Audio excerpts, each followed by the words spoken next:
Welcome to the Laravel Collections Guide.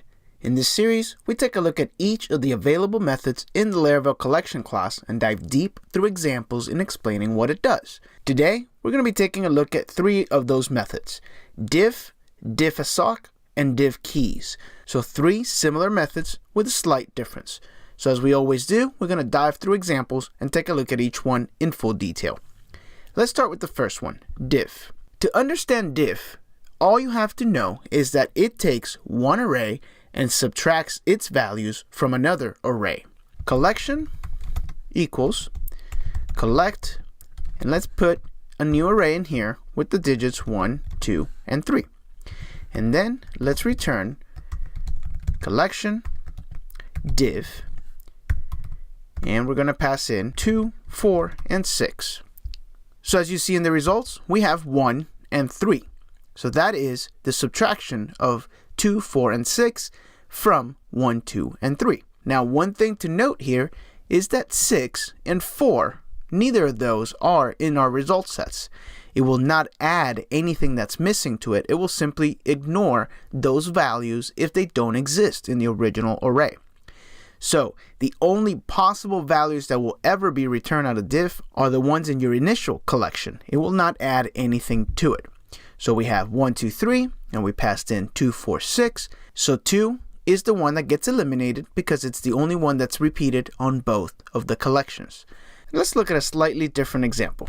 Let's say we had apple as a string and banana as a string. And then we passed in the diff of pears and banana. So of course we get apple. That makes pretty good sense. But what if we actually had keys? So that's where diffAssoc comes in.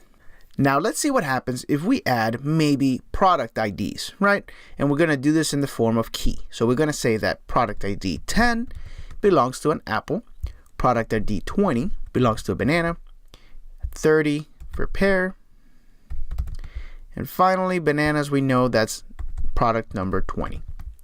And let's change diff to diffAssoc. Let's take a look at the results.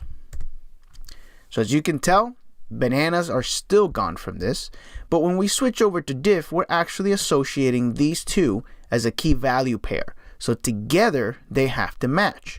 Let's say that we changed it to bananas and then banana on the bottom.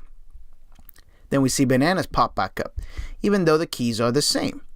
Now if we change the key maybe to 25, again, same thing. We get the 25. They both have to match. Now let's say that you care that the keys match, but not so much about the value. Let's just say that key 20 was banana, singular, and key 20 was bananas with an S, and that's okay for you.